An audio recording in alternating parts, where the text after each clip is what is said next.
A very good morning, students. As you all know that chapter number 4 of civics was going on. The name of chapter is Growing Up as Boys and Girls. We have read half of the chapter, and by reading we came to know that how this discrimination is done with girls and women, and how the more value is given the work done by men and boys.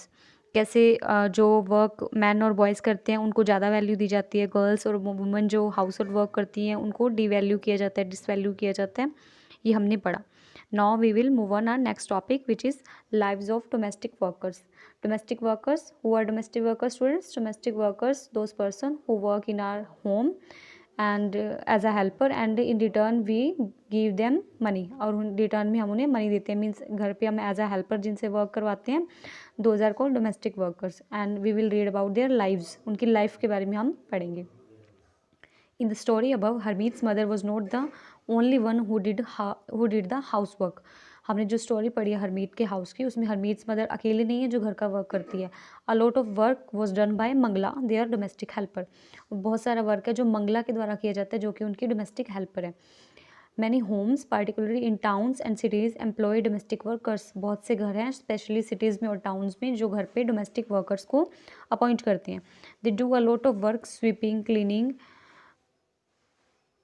और वो बहुत सारा work करते हैं, जैसे sweeping हो गया, सफाई करना, cleaning, washing clothes and dishes, बर्तन और कपड़े धोना, cooking, looking after young ones, young childrens, छोटे बच्चों की टेक केयर करना, एल्डरली थोड़े बड़े बुजुर्ग हैं उनकी टेक करना, etcetera. Those works are done by domestic helpers. Most domestic workers are women, और ज़्यादातर क्या होती है, वुमेन होती है domestic helper. Some time even young boys and girls are employ to do this work, और कई बार क्या है, छोटे छोटे बच्चों को भी, गर्ल्स और बॉयज़ को भी इस वर्क में अपॉइंट किया जाता है, इन्वॉल्व किया जाता है।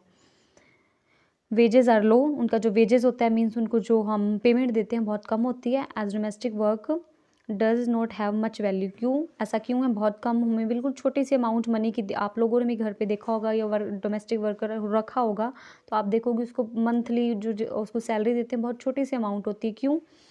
बिकॉज जो डोमेस्टिक वर्क है ना उसको ज़्यादा मतलब वैल्यू दी नहीं जाती, much value. A domestic worker's day can begin as early as 5 in the morning. और डोमेस्टिक वर्कर का दिन कब शुरू होता है? सुबह के 5 बजे, and as late as 12 at night. और एंड कब होता है उनका, दिन कब खत्म होता है? 12 at night. Means whole day they used to work. Despite the hard work they do, their employers often do not show them much respect. और हालांकि वो इतना हार्ड वर्क करते हैं, फिर भी जो उनके एम्प्लॉयर्स होते हैं, जो उनको अपॉइंट करते हैं, एम्प्लॉय करते हैं, उनको ज़्यादा रिस्पेक्ट नहीं देते हैं। आपने देखा होगा डोमेस्टिक वर्कर से किस तरह से बात की जाती है। This is what Melani, our domestic worker, had to say about her experience of working in Delhi. अभी एक मेलानी है, गर्ल है, वो डोमेस्टिक वर्कर का वर्कर है, मीन्स डोमेस्टिक वर्क करती है। वो अपना एक्सपीरियंस कैसे बताती है, दिल्ली में वो रहती है। My first job was with a rich family that lived in 3 storeyed house. मेरी, वो बोलती है कि मेरी फर्स्ट जॉब थी वो एक रिच फैमिली में थी, वो 3 स्टोरी हाउस था। मतलब द मेम साहब, यहाँ पे मेम साहब हिंदी वर्ड है ना, जो ऑनर है उस घर की। The memsahib was very strange as she would shout to get any work done. बोलते मेम साहब बहुत ही अजीब थी, वो कोई भी काम करवाने के लिए चिल्लाती थी। My work was in the kitchen, और मेरा काम कहाँ था? किचन में था। There were 2 other girls who did the cleaning one day, और आर डे वुड बिगिन, और उस वो बोलती है कि वहाँ पे 2 और लड़कियाँ थी मेरे अलावा जो क्लीनिंग का वर्क करती थी। Our day would begin at 5 o'clock, और हमारा दिन सुबह 5 बजे शुरू होता था। For breakfast we would get a cup of tea and 2 dry rotis, और हमें ब्रेकफास्ट में क्या मिलता था? 1 कप चाय और 2 सूखी हुई रोटी। We could never get a third roti, और हमें तीसरी रोटी नहीं दी जाती थी। In the evening when I cooked the food, the 2 other girls would beg me to give them extra roti। और इवनिंग में जब मैं फूड कुक करती थी, मीन्स खाना बनाती थी, वो लड़की है ना मेलानी, वो जो किचन में वर्क करती थी, जो दूसरी लड़कियां थी ना क्लीनिंग वाली, वो उससे बेग करती थी, मीन्स उससे रिक्वेस्ट करती थी कि उसके लिए एक एक्स्ट्रा रोटी बनाई। I would secretly give it to them and make an extra one for myself, और उनको मैं चुपके से एक एक रोटी एक्स्ट्रा देती थी और एक चुपके से मेरे लिए एक्स्ट्रा बना लेती थी। We could not wear chappals in the house, हम घर में चप्पल्स नहीं पहन सकते थे। In the winter our foot would swell up with the cold, और सर्दियों में हमारे जो फीट हैं, जो पैर हैं, वो ठंड के मारे स्वेल कर जाते थे, मीन्स सूज जाते थे, मोटे मोटे हो जाते थे by the cold. In the sorry, I use to feel scared of the memsahib but also felt angry and humiliated, कि मुझे मेम साहिब पे हमेशा मुझे मेम साहब से हमेशा डर लगता था, स्केयर्ड थी मैं उससे, और उसके बावजूद मुझे उस पर गुस्सा भी आता था और ह्यूमिलेटेड भी फील होता है। ह्यूमिलेटेड होता है इंसल्ट फील होना, मुझे इंसल्ट भी फील होता था, गुस्सा भी आता था और उनसे डर भी लगता था।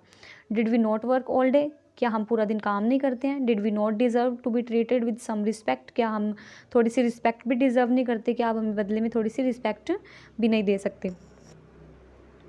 इन fact what we commonly term as house work actually involves many different task. अगर रियल में हम बात करें जिसको हम हाउस वर्क का नाम देते हैं, हम टर्म देते हैं हाउस वर्क, एक्चुअली वो बहुत सारे अलग अलग टास्क को इन्वॉल्व करता है। A number of these task require heavy physical work, और उसमें कई से टास्क हैं जिसमें बहुत फिजिकल वर्क, मेहनत लगती है। In both rural and urban areas women and girls have fetch water, बहुत से एरिया हैं रूरल और अर्बन में जहाँ पे गर्ल्स को या वुमेंस को पानी लेकर के आना पड़ता है। In rural areas women and girls can carry heavy head loads of firewood, और रूरल एरिया में तो फायरवुड जो लकड़ियाँ होती हैं जलाने के लिए उनको भी सर पे लोड करके लाना पड़ता है।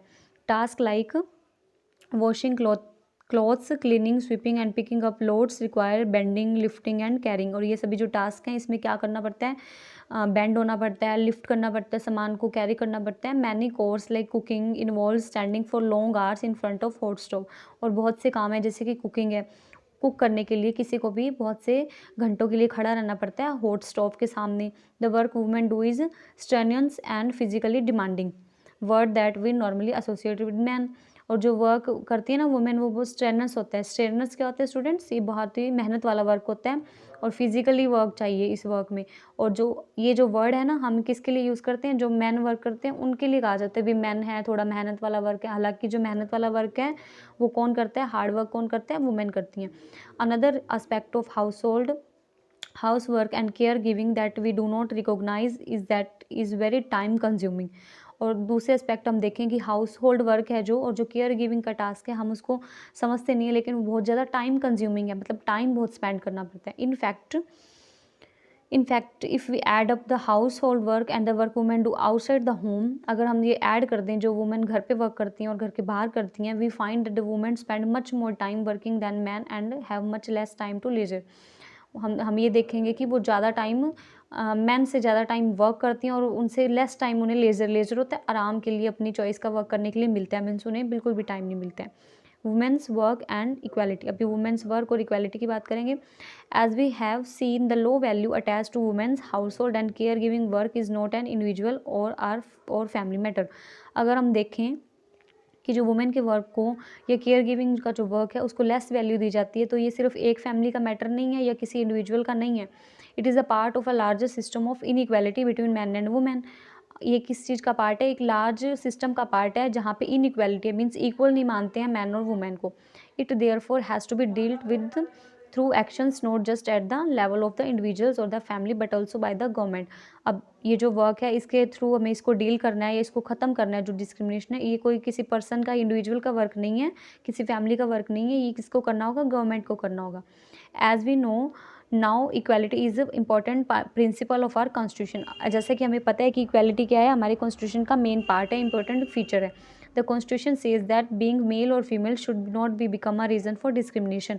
कॉन्स्टिट्यूशन क्या बोलता है, क्या कहते हैं कॉन्स्टिट्यूशन की जो किसी का भी मेल होना और फीमेल होना उससे डिस्क्रिमिनेशन करने का राइट नहीं है, मीन्स उससे भेदभाव इस बेस पे नहीं किया जा सकता कि आप फीमेल हैं आप ये नहीं कर सकती, आप यहाँ नहीं जा सकती, एक्सेट्रा एक्सेट्रा, ऐसा कुछ नहीं है, कोई भी भेदभाव नहीं करना है। In reality inequality between the sexes exist, और अगर हम रियलिटी में देखें तो सेक्सेस में जो डिफरेंसेस है वो अभी भी एग्जिस्ट करते हैं। मीन सेक्सेस मीन्स जेंडर में, जैसे मेल और फीमेल जेंडर है ना, इसको हम बोलते हैं सेक्सेस में sex. The government is therefore committed to understanding the reasons for this and taking positive step to remedy for the situation. अभी गवर्नमेंट को क्या है, कमिट करना चाहिए कि जो इसके रीज़न है उसको समझना चाहिए और एक पॉजिटिव स्टेप लेने चाहिए इसको रेमेडी में, इसको सॉल्व करने के लिए। For example it recognise the burden of child care and house work falls on a women's and girls. जैसे कि हम एग्जांपल लेते हैं कि ये माना जाता है कि बर्डन है ना जो चाइल्ड केयर का हो या हाउस होल्ड वर्क, वो किस पर आता है? वुमेन पे आता है या गर्ल्स पे आता है? घर पे जो फीमेल मेंबर है उस पर आएगा ये सारा work. This naturally has an impact on whether girls can attend school. अभी ये क्वेश्चन है कि बी रियल में है कि गर्ल्स है जो वो स्कूल अटेंड कर सकती हैं या नहीं कर सकती, आपको ये मतलब ये बताना है। It determines whether women can work outside the house and what kind of job and careers they can have. और ये भी एक सोचने की बात है कि जो वुमेन है वो घर से बाहर वर्क कर सकती हैं या नहीं कर सकती, ऐसा। और अगर वो कर सकती हैं तो किस टाइप का वर्क, कौन से करियर वो चूज़ कर सकती हैं। The government has set up anganwadis and child care centres in several villages in the country. अब गवर्नमेंट ने क्या सेटअप किया, आंगनवाड़ी सेटअप की है, चाइल्ड केयर सेंटर सेटअप किए हैं बहुत सारी कंट्री में, बहुत जगह पे। The government has passed law that make it mandatory for organisation that have more than 30 women employees to provide creche facility.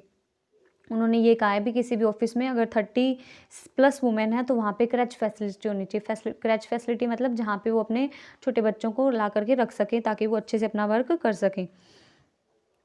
The provision of creches help many women to take up employment outside the home. और ये जो क्रैच facility भी है इससे क्या हुआ है, women को बहुत सारे चांसेस मिले हैं ताकि वो घर के आउटसाइड जो बाहर जा करके वर्क कर सके। It also makes it possible for girls to attend school. और ये गर्ल्स के लिए भी पॉसिबल हो गया है कि वो अब स्कूल अटेंड कर सकती हैं। तो ये गवर्नमेंट के स्टेप्स हैं जो गवर्नमेंट ने उनके लिए, गर्ल्स या लेडीज़ के लिए लिए हैं। So student, this was your chapter. I hope you would understand. Have a nice day students.